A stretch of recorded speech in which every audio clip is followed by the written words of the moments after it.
Oke teman-teman, jumpa lagi setelah kita membahas tadi sebelumnya, kita membahas tentang pemenuhan kebutuhan dasar, cairan, dan elektrolit. Kemudian kita membahas tentang pemasangan infus, kita lanjutkan tentang pembahasan pelepasan infus. Jadi untuk pemasangan infus tadi mungkin lebih rumit ya, jadi kita harus hati-hati supaya tidak terjadi emboli, supaya tidak terjadi infeksi, dan lain-lain. Kemudian untuk pelepasan infus ini lebih simpel, yaitu pencabutan IV cat. Kita juga harus hati-hati, simpel tapi harus hati-hati. Jika tidak hati-hati, maka bisa terjadi reaksi alergi, terjadi emboli udara. Jadi kalau kita melepasnya tidak hati-hati, bisa ada udara masuk ke pembuluh darah. Bisa juga menyebabkan infeksi dan edem paru-paru pada pasien. Kemudian alatnya yang kita perlukan perlak, sarung tangan, kapas alkohol, plester, gunting, bengkok. Kemudian seperti sebelumnya kita lakukan verifikasi, kita lakukan cuci tangan, mendekatkan alat-alat, memberikan salam, memperkenalkan nama kita. Kemudian kita harus membiasakan untuk menjelaskan apa yang akan kita lakukan, apa tujuannya, itu harus kita selalu kita tanamkan. Jadi apapun tindakan kita menjelaskan kepada pasien. Jangan langsung kita mau nyuntik, datang langsung suntik, itu jangan. Kita bisa, selamat pagi, nama saya Riana, hari ini akan melakukan pelepasan infus. Tujuannya karena sudah 3 hari selang ini harus kita lepas, nanti kita lakukan pemasangan yang baru. Kenapa harus dilepas? Supaya untuk mencegah terjadinya infeksi. Jadi kita jelaskan tujuannya, apa yang akan kita lakukan, kemudian waktunya berapa lama, dan lain-lain. Kita pasang pengalas, kita menggunakan sarung tangan, kemudian kita basahi plester yang melekat pada kulit dengan kapas alkohol. Jadi misalnya plester atau hipafik itu kalau diberi kapas alkohol, maka dia akan mudah lepas. Kita lepaskan plester, kemudian kita tekan area penusukan dan kita cabut IV cat. Nah, hal ini supaya tidak terjadi perdarahan. Yang untuk menekan juga kapas yang steril, kapas alkohol atau kapas steril. Kita tekan, kemudian kita plester agar tidak ada perdarahan dari luka insersi infus tadi. Simple ya, hati-hati, simple. Setelah itu kita bereskan alat, kita lakukan terminasi, kita lakukan kontrak waktu untuk tindakan selanjutnya. Kita akhiri atau berpamitan dengan klien, mencuci tangan dan mendokumentasikan. Nah, ini istilah dalam tetesan infus, teman-teman bisa lihat. Ini 1 cc, 20 tetes ini pada infus makro. Kemudian menghitung tetesan infus, nanti kita akan bahas di konten yang lain, supaya teman-teman bisa menghitung tetesan infus pada dewasa. Ini berarti nanti faktor tetesannya beda ya, dewasa dan anak. Selain pelepasan infus, kita akan membahas tentang pengambilan darah vena atau fungsi vena dan eliminasi. Untuk fungsi vena ini, pengambilan darah vena ini, karena kita tahu ya, darah ini membentuk 6-8% dari berat tubuh secara total. Komponen darah itu ada macam-macam, ada sel eritrosit, leukosit, trombosit, plasma. Nah, ini kemudian yang dimaksud fungsi darah itu adalah pemeriksaan darah rutin dengan pengambilan darah vena. Jadi ini dinamakan plebotomi. Jadi kalau teman-teman dengar plebotomi, yang dimaksud adalah pengambilan darah vena. Hal ini harus dilakukan dengan cara yang benar. Jika kita melakukan plebotomi ini dengan benar, maka spesimen yang kita ambil ini hasilnya akan valid atau mewakili keadaan yang sebenarnya. Nanti proses mencari vena bisa dengan palpasi di daerah antekubital dengan cara menekan kulit dengan ujung jari. Jadi nanti kalau teman-teman praktek bisa coba melakukan pengambilan darah vena ini. Pengambilan darah vena ini kita cari di vena yang menonjol. Jadi cari yang vena yang kelihatan dulu. Kalau memang benar-benar venanya nggak kelihatan, kita kan tahu ilmu anatomi. Nah, kita prediksi di situ ada, maka bisa kita lakukan pengambilan darah vena. Jadi ini pilihannya ada ya di sini ya. Untuk vena basilika ini adalah pilihan terakhir karena dekat dengan saraf medianus dan arteri brachialis yang bisa saja tertusuk tanpa sengaja. Jadi kita lihat di sini untuk pengambilan darah vena, kita usahakan di vena mediana cubiti yang lebih dekat dengan arah permukaan. Kemudian pilihan keduanya adalah vena cephalica mediana. Ini ya venanya. Nah ini pengambilan darah vena ini bisa menggunakan spet seperti ini. Kemudian kita masukkan ke tabung spesimen. Kemudian kita tutup. Atau kita menggunakan tabung spesimen ini kita sambungkan dengan spet ini juga ada.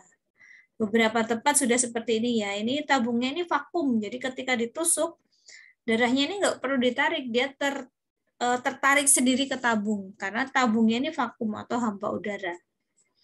Nah, penggunaan tourniquet seperti ini. Oke. Nah, pengambilan darah vena ini bisa dilakukan pada pasien dengan posisi berbaring atau duduk. Jadi nanti tangannya diluruskan, jangan dibengkokkan, kemudian kita pasang tourniquet 10 cm di atas lipat siku, kemudian kita memilih, biasanya kita memilih di bagian vena mediana cubiti. Kemudian kulit yang akan kita ambil darahnya, kita bersihkan dengan alkohol 70%, kita tunggu hingga kering, jadi jangan langsung ya, jangan buru-buru. Jadi alkohol ini kita biarkan nanti dia akan kering. Setelah kering, pemasangan infus juga seperti itu. Setelah alkohol kering, baru kita lakukan pemasangan infus atau pengambilan darah vena. Kemudian ini ya, jadi membersihkannya dengan sirkuler, melingkar dari dalam keluar. Jangan digosok naik turun. Kalau mau gosok turun bisa, turun set sekali bisa. Jadi nggak boleh diulang-ulang, nanti dia nggak jadi bersih, nggak jadi steril. Kemudian setelah ini sudutnya tuh 15 derajat, kemudian jika sudah masuk ke dalam vena maka tampak darah keluar. Kemudian kita tarik spetnya, atau jika dengan langsung tabung spesimen itu nggak perlu ditarik, dia bisa masuk sendiri. Kemudian tourniquet dilepaskan, nanti dibiarkan darahnya mengalir sampai tabungnya sesuai dengan kebutuhannya. Jadi beda-beda pemeriksaan, beda-beda volume yang diperlukan. Misalnya elektrolit, darah lengkap, MDT, CRP, itu nanti dia butuh berapa cc, itu sesuai dengan pemeriksaan yang ditujukan ke pasien. Setelah selesai darah terkumpul, maka spet tadi jarumnya ditarik, letakkan kapas alkohol pada bekas tusukan, ditekan selama kurang lebih 2 menit agar tidak terjadi perdarahan. Kemudian diplester kurang lebih 15 menit, boleh dilepas. Nah ini tabung vakum ini dibolak-balik ya, dibolak-balik kurang lebih 5 kali agar bercampur dengan koagulan. Nah ini tidak semua spesimen dibolak-balik ya. Untuk spesimen yang menggunakan antikoagulan, misalnya spesimen yang pada tabung berwarna ungu untuk pemeriksaan darah lengkap, golongan darah itu kalau yang tanpa antikoagulan, jadi dia membeku pun nggak apa-apa. Misalnya pemeriksaan elektrolit, ya nggak perlu dibolak-balik. Kesalahan dalam pengambilan darah vena yang sering terjadi ini akan mempengaruhi kualitas spesimen darah. Jadi hasilnya nggak valid. Kesalahan pada hasil pemeriksaan karena pengambilannya tidak tepat. Salah satunya hal-hal yang menyebabkan itu ada beberapa. Pertama, menggunakan tourniquet terlalu lama, jadi lebih dari 1 menit, sehingga menyebabkan hemokonsentrasi darah. Jadi kualitas darahnya ini berubah karena terjadi hemokonsentrasi di tempat itu. Kemudian kulit yang ditusuk masih basah oleh alkohol. Nah, ini alkohol belum kering sudah ditusuk. Nah, ini mempengaruhi. Kemudian jarum dilepaskan sebelum tabung terisi penuh atau cukup. Jadi sehingga mengakibatkan masuknya udara ke dalam tabung dan merusak sel darah merah. Jadi harusnya tabung ini tetap vakum ya. Jadi nggak boleh ada udara yang masuk.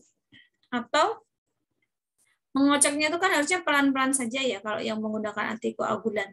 1, 2, 3, 4, 5. Udah cukup. Jangan mengocok terlalu kuat, ini akan merusak spesimen darah.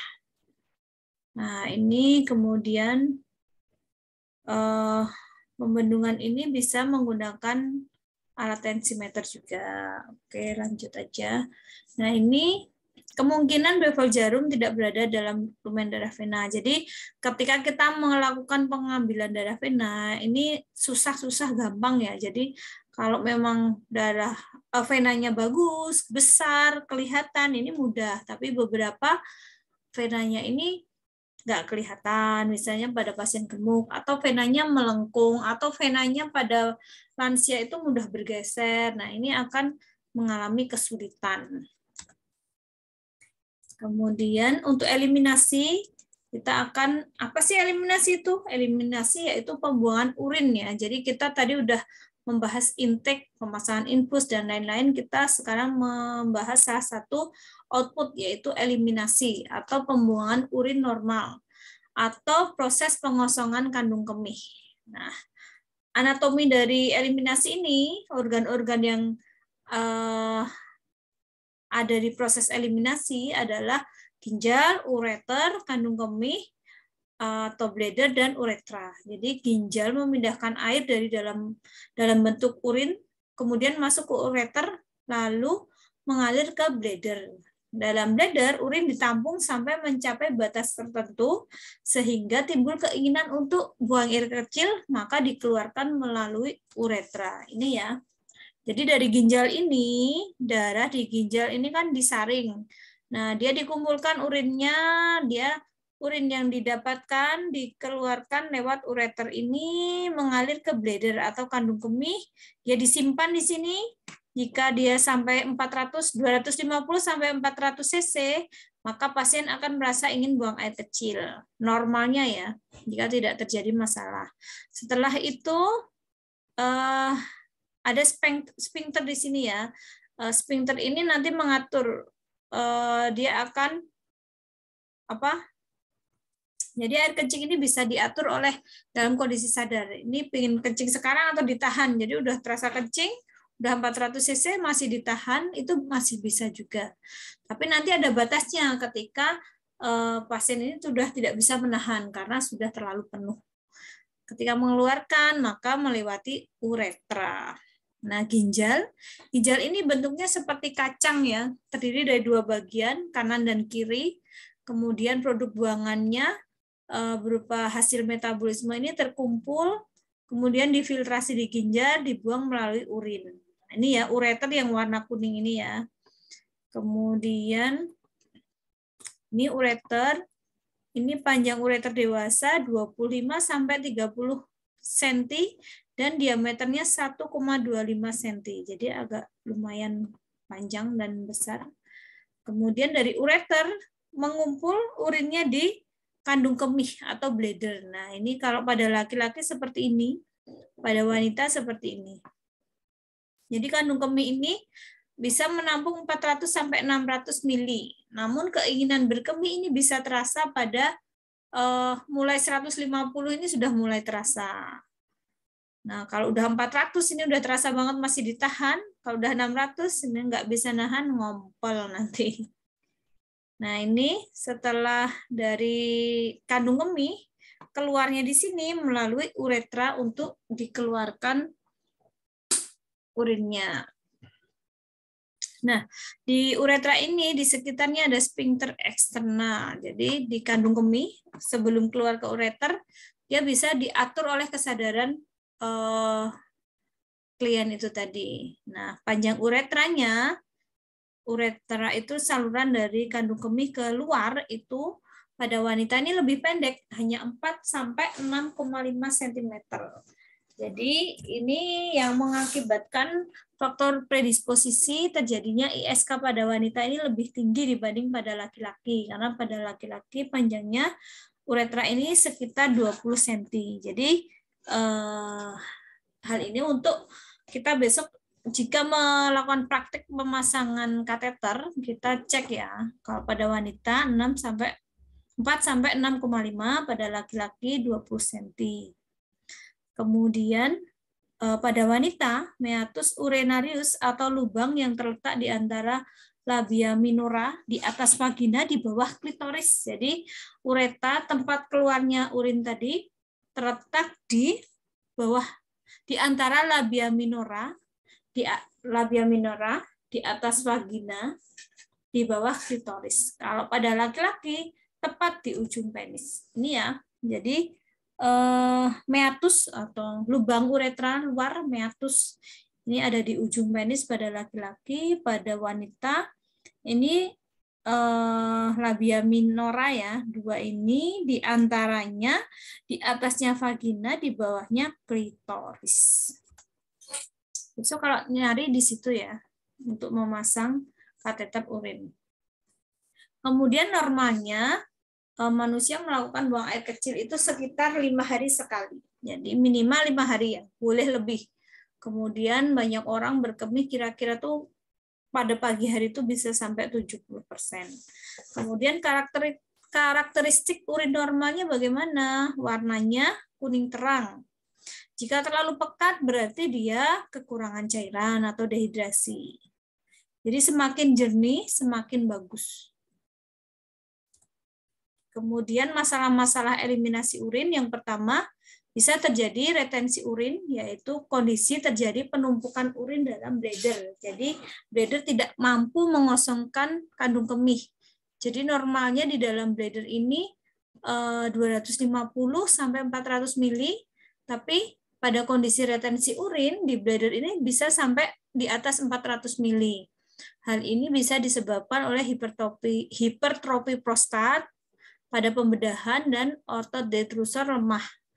Pada otot detrusor lemah ini bisa terjadi pada pasien post vakum ekstraksi. Jadi dia ibu postpartum dengan vakum ekstraksi terjadi trauma, maka dia tidak bisa melakukan buang air kecil. Jadi pada ibu postpartum kita harus mengkaji, ibu sudah buang air kecil atau belum? Nah, ini idealnya setelah 24 jam ibu ini harus sudah buang air kecil.